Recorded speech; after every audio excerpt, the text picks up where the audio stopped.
and welcome to Americans Learn. My name is Lauren, and today I am looking at a Fat Files video. This is the movie Disney deleted, Togo. I know of Togo. I know Togo is the sled dog that actually did most of that run that Balto got a movie for. So, like, Balto was, like, he did the last couple of miles. Like, he did the last leg of the journey, but I feel like Togo did most of it. At least that is what I kind of remember about Togo. But Balto finished it, so he got a movie and a statue and all of that. I guess, you know, we're about to find out if I'm right or wrong about that, because Nick's gonna tell me all about it. So, you know, strap in and let's look at some sled dogs. I just had surgery. All I wanted to do was take my pain pills and watch my favorite live-action Disney movie. But no, Disney had to go and make it illegal.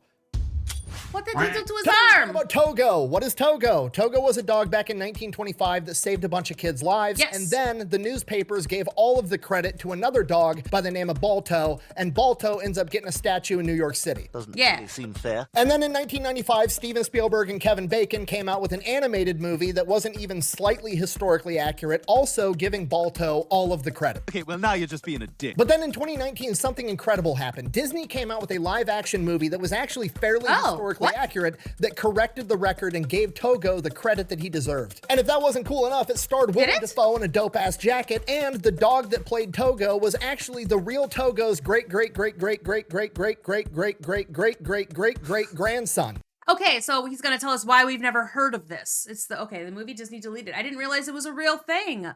What? There was a movie?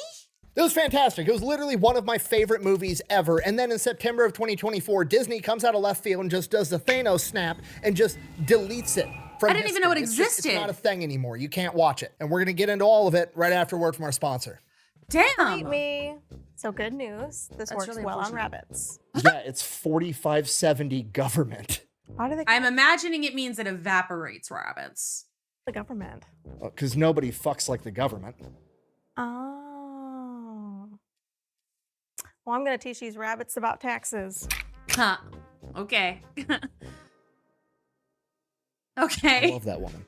This video is brought to you by Delete Me. All right, here's the deal. Super simple, straightforward business model. You give them money, they turn around and make sure the data brokers on the internet aren't selling your personal information. What does that even mean? Okay, here's the entire internet and every free service on the planet inside of a nutshell, okay? There's a saying, if you're not paying for the product, you are the product. What that means is pretty much anything on the internet that you use, that's a service, whether that be Google, Facebook, Instagram, Snapchat, all of it, okay? It's all an app. So one of two things is happening. They're either gonna feed you ads, and that's how that company makes money since their service is free, or they're going to collect your personal information, then turn around and sell it to data brokers on the internet, and then they're going to turn around and sell it to whoever buys it, and next thing you know, you're getting 17,000 robocalls every single day. And that's where Delete Me comes in. They will look through all the major data brokers and find I don't get robocalls, like almost never, which is good for me. I'm not on Delete Me or anything. I was on a do not call list, and I think maybe like every so often they would like call me anyway, and I like reported them to the FCC like 3 times, and then I haven't gotten any I don't get phone calls like ever. And now that I've said that, I'm going to start getting a million of them. The ones that are selling your personal information and submit opt-out requests on your behalf, and then they are legally obligated to comply. And then they'll continue to monitor these data brokers, and if they get your information again, Delete Me will submit an opt-out request again. Basically, you're paying Delete Me to get rid of all the downsides of all of the free stuff on the internet, which I think is absolutely worth it. If you want to check them out, I'll have a link and a discount code down below. Then you can keep getting the free stuff, right? Okay, here's the deal. In 1925, in a very remote town way up in Alaska called Nome, there's an outbreak of diphtheria. Now, diphtheria has a very high mortality rate for kids. It's literally called the children's plague. And if they don't get an antitoxin, a lot of these kids are going to end up dying. And to make things worse, it's winter, it's negative 50 degrees outside, and the only way to get this antitoxin to these kids is to go to the nearest major city 674 miles away with dog sled teams and then bring it all the way back to Nome. And according to the 1995 animated movie, all of it was done by a half dog, half wolf by the name of Balto, who was accompanied by his accomplice that was a talking goose, which obviously that's all nonsense. The only thing realistic about that movie was there was in fact a diphtheria outbreak in 1925, and there was in fact a dog that was named Balto, but he was not half wolf. He was 100% Siberian Husky. And he was bred by a guy by the name of Leonard Seppala, who's credited with actually being the first dude to bring Siberian Huskies over to America. And Leonard Seppala is a badass in the world. He looks like a I mean, honestly, if Willem Dafoe was playing him in the movie that I wish that I knew it existed, I mean, good casting. World of dog sleds. Okay, this guy has like one of the best dog sled teams. He's one of the best breeders. At one point he was in the Winter Olympics. He's winning competitions. He's like top of his game. He is one of the legends of dog sledding. And he actually ended up selling Balto to a guy by the name of Gunnar Kaysen because Balto wasn't good enough to make it onto his sled team. He was too slow. The lead dog in his sled team for almost a decade was a dog by the name of Togo. Togo was a very sick puppy. He was the only puppy in his litter, and because he was so sick, Seppala's wife actually, kept the dog in the house, didn't let him go out in the kennel, and kind of babied this dog. So once this dog was in better health, he was kind of spoiled, and he was a troublemaker, and he was a little bit rebellious, and Seppala just didn't really like him because he wouldn't ever listen. He was untrainable, and because of that, Seppala ends up selling him to be a pet for somebody else. And then one day, Togo, about 2 weeks after being a house pet, jumps through the kitchen window and runs back to Seppala's house and goes back to the kennel. At which point, Seppala's like, "You're my dad. Okay, I guess you're not leaving, but you're still not part of my dog sled team." So then Seppala would go out, take his dog sled team, training, doing events, and Togo would actually dig his way out of the kennel and run alongside the sled team. And eventually he's like, fuck it, I guess we'll see how good you are as a sled dog. And he's like, I just want to be. I'm just doing this. I know what I'm meant to do. I'm a dog, but I know what I'm meant to do, and I'm meant to do this with you. That's so wild. Ends up being the lead dog, and Seppala said out of all the dogs he ever had, Togo was the absolute best. I'm going to name him Togo, after the Admiral, an underdog, named for an underdog. Okay, fast forward to 1925 with the gnome diphtheria outbreak. Togo is 12 years old at this point. Oh, wow. Okay, the average sled dog only makes it to 8 years old. Togo is 12, and he is still Seppala's lead dog. Now, the serum is already on its way from all the other sled dog teams, and Seppala and Togo are in Nome, Alaska. So they're going to send out their best guy, which is Seppala, and he's going to leave to go out and meet the other mushers. And that's on January 28th, 1925. So 2 days after Seppala leaves, Seppala is going to cover the biggest distance. He has to go 170 miles to the pickup point and start heading back. And 2 days after he leaves on January 30th, another sled dog team is going to leave, and they're going to meet Seppala. He's going to hand it off, and they're going to start bringing it back. And then the next day on January 31st, another sled dog team is going to leave, and that's the one with Balto, and they're going to pick it up and bring it back to Nome. So Seppala is doing the bulk of the work. Not only that. See, that's what I remembered about Togo. I feel like Tumblr years and years ago gave me a little bit of a rundown on Togo, and it just is always in my brain. I wish I'd known about this movie. But when Seppala leaves, because the clock is ticking, these kids are sick and they're gonna die unless they get this antitoxin, Seppala elects to take a shortcut across the Norton Sound. The Norton Sound is a very small inlet of the Bering Sea that freezes over in winter, but the ice is very thin and it is not stable. It is not safe to go out on this, but the clock is ticking and Seppala's gotta save these kids. So on the way there, he crosses the Norton Sound, makes it to the pickup point, picks up the serum, heads back, and he's going to cross the Norton Sound again. I mean, I guess if it works the first time. Absolutely terrifying. It's 25 miles of just straight ice. Thin ice that's cracking and breaking apart underneath him and his dogs the entire time, both times he does it. He really shouldn't have done it the second time. Maybe do it the first time, and then okay, it worked, but now you've actually got the medicine. What happens if you, At one point on the way back with the serum, all of the ice ends up breaking, and Seppala and his sled team are literally on a gigantic free-floating piece of ice. And Togo, because he's so intelligent, sees the closest piece of land that he can see and brings the dogs hauling ass across, and they end up leaping and pulling the entire sled with them across open water, lands on land, and then drags the sled with it. So that's magic. The entire run, Seppala, the dogs, the kids, everybody. Okay, but I guess the only person though that would actually know any of this would be Seppala though, right? So the question would be, how much of that can you fully trust? Like, how much of that was exaggerated to make it a more harrowing tale?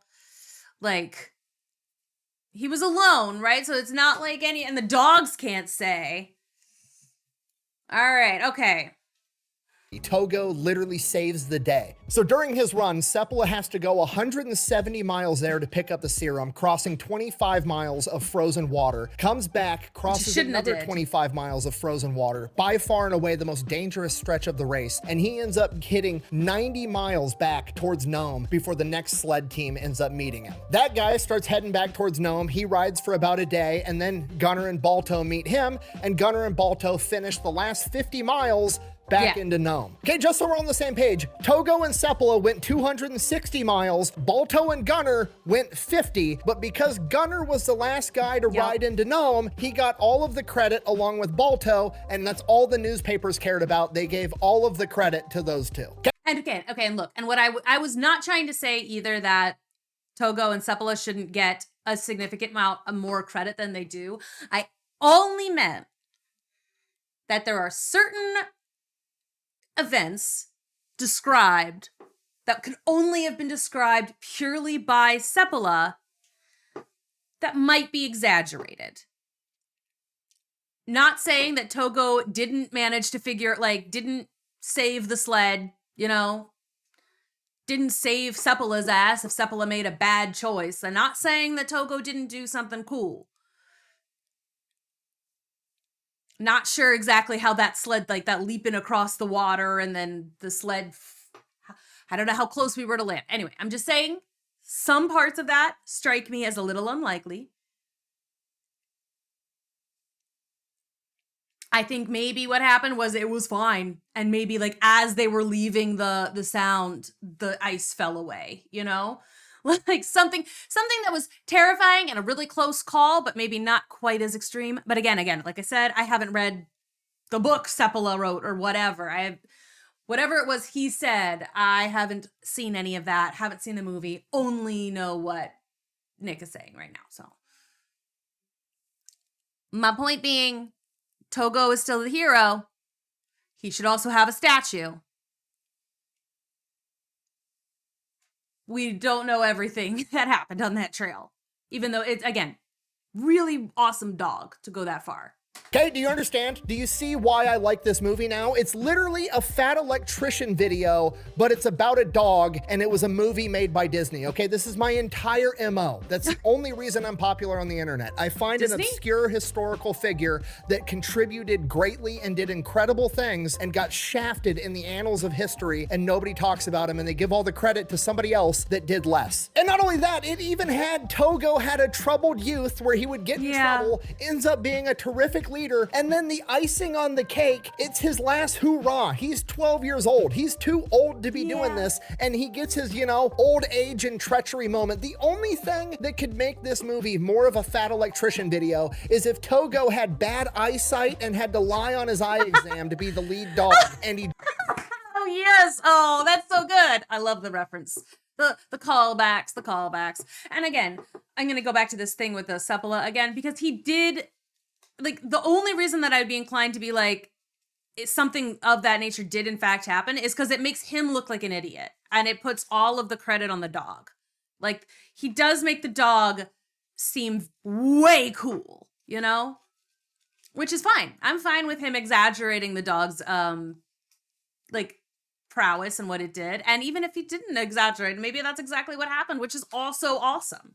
But he did give credit to the dog, and so I will give credit to Seppala for giving credit to Togo. Drank too much booze. That's the only thing that could possibly make it better. Got one more in your pump. And not only that, it kind of fixed the historical record in the common zeitgeist, right? Because that 1995 animated movie made everybody think that Balto did all of this by himself, which he absolutely didn't. And it did it to the degree that even today, as I'm filming this video, if you go to Balto's Wikipedia page, the top line said that Balto was Leonard Seppala's lead dog, which isn't true at all. It was never true. Leonard Seppala bred him and then sold him to somebody else because he was too slow. Leonard Seppala's lead dog was Togo. For the love of God, somebody please change that on Wikipedia. Okay, so you guys get it. It was a great movie, just on its own merit. And then on top of that, it was fairly historically accurate. There's a couple of things wrong with it, but by and large, it was pretty damn accurate. So why is it gone? Would Disney just get rid of it to the point that it is now illegal to watch it? Apparently, when it comes to movies or films or like digital works of art, if it's not making the money that you wanted it to make, you can apparently just agree to never sell it again, never stream it again, never profit off of it in any way. And if you're willing to do that, you can write the entire thing off on your taxes as a loss. Yeah, that's what they did. That's what they did with that,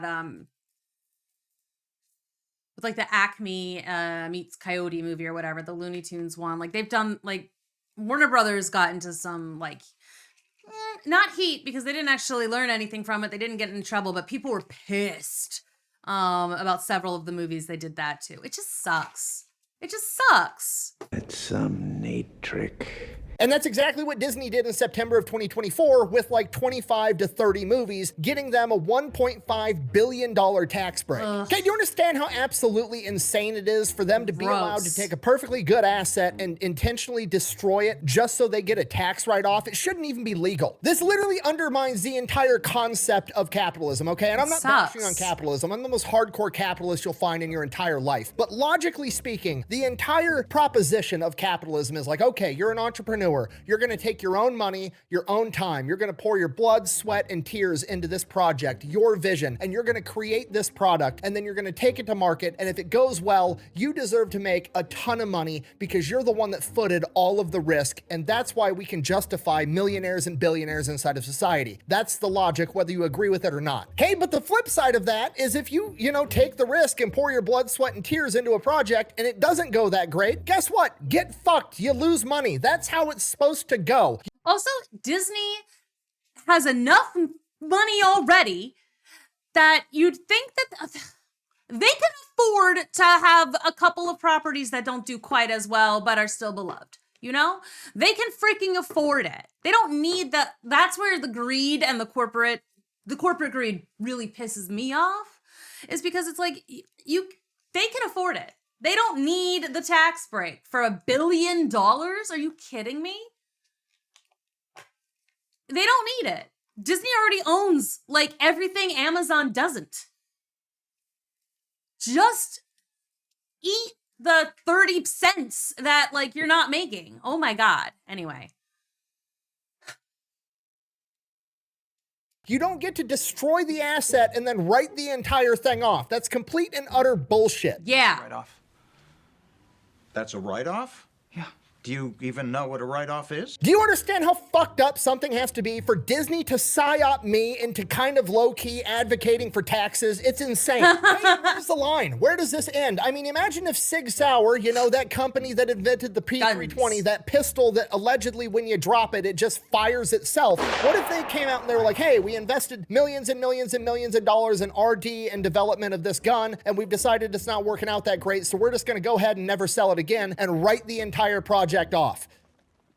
I'll make that deal. I own part of Bunker Branding, the company that makes all my shirts and my hats and my merch. I own a part of that company. If I walked into the warehouse in Bernie, Texas, gathered up all the shirts that we had made, hauled them out to the parking lot, threw a Molotov cocktail at it, started a bonfire, and roasted marshmallows, should I be allowed to write all of that off as a loss? Or Nick, I appreciate getting very heated about this because I also just got really heated about this, but I'm also getting concerned.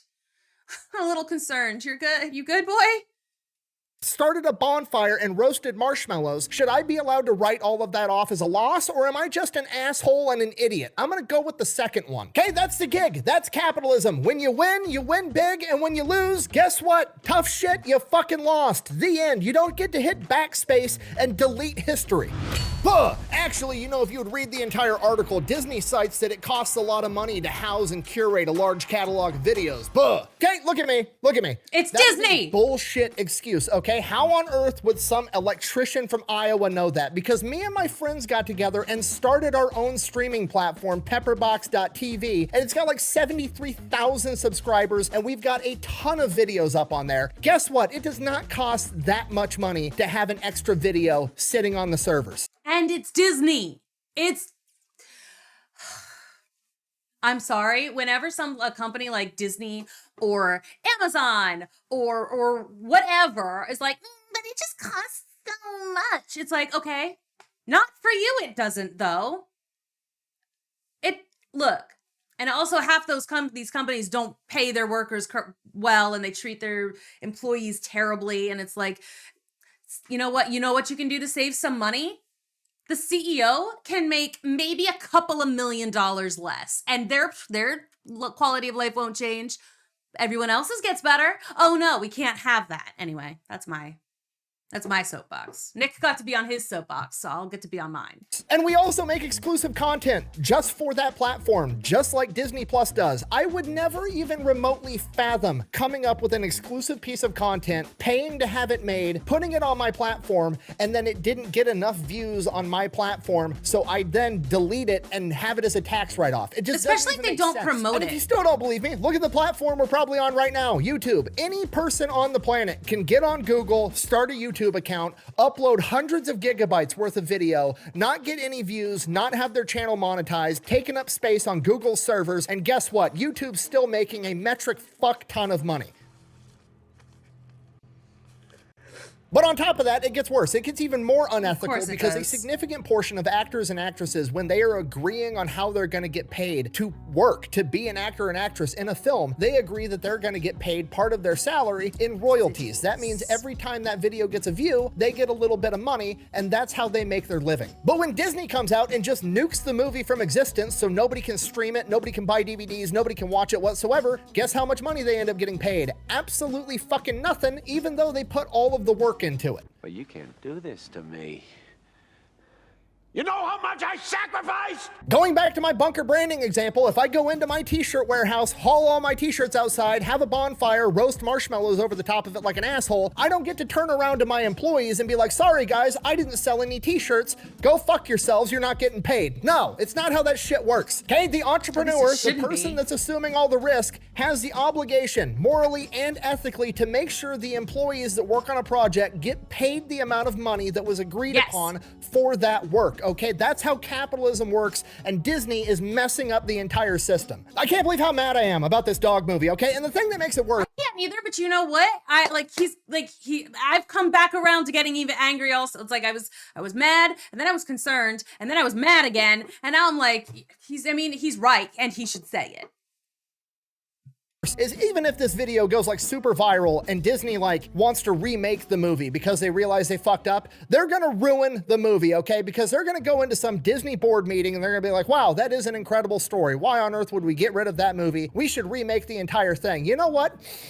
However, I don't like the notion that there was a white dude with a bunch of purebred Siberian Huskies. What if instead we cast Anne Hathaway to be Leonard Seppala, and then we made Togo be a pug, and then on the dog sled team there was a ferret and a cat and some 14-year-old e-girl that thinks she's a dog? Not only is Disney ruining capitalism, they're disrespecting the memory of Togo, okay? He was 12 years old. He was an old man that ran 260 miles through a snowstorm across a frozen fucking ocean to save a bunch of kids' lives. Then he never got the credit that he deserved for it, and then Kevin Bacon and Steven Spielberg fucked up the common zeitgeist of history, making everybody think that Balto's punk ass did it, and then Disney comes out of left field and they're like, you know what, we're gonna fix the historical record, and then 4 years after that, they nuke that from existence because it doesn't meet the bottom line of Bob Iger's fucking spreadsheet.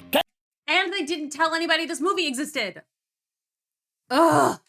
Nuke that from existence because it doesn't meet the bottom line of Bob Iger's fucking spreadsheet. Okay, all I wanted to do was come home from surgery, sit in my lazy boy, take my pain pills, and watch Leonard Seppala and Togo save a bunch of kids, but I can't because Disney is trying to fuck up capitalism. And now I gotta go get on eBay and see if I can find an old DVD copy of this movie so it's not lost forever. I guess, thanks for watching. Best way to support the channel is go buy some merch over thefatelectrician.com. Quack bang, out. Dang.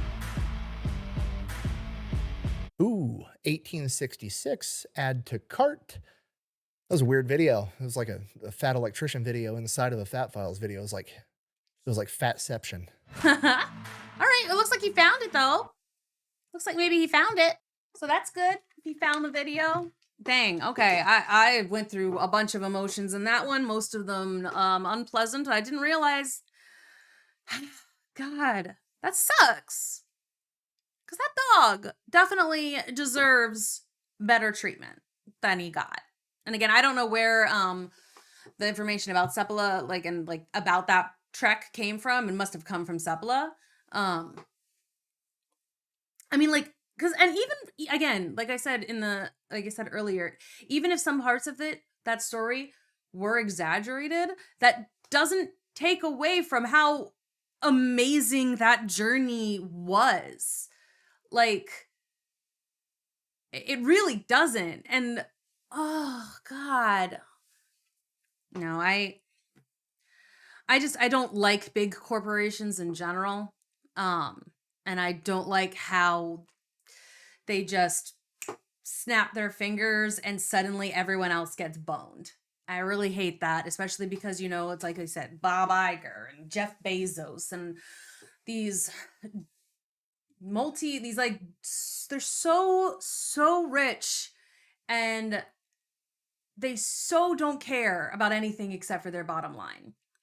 Nothing. They don't care about art. Disney certainly doesn't care about art anymore. Like, well, we're not even going to get into that rant. But anyway, we're good. We're fine. We're not annoyed at all. I was just hoping to watch like a fun little video about a dog.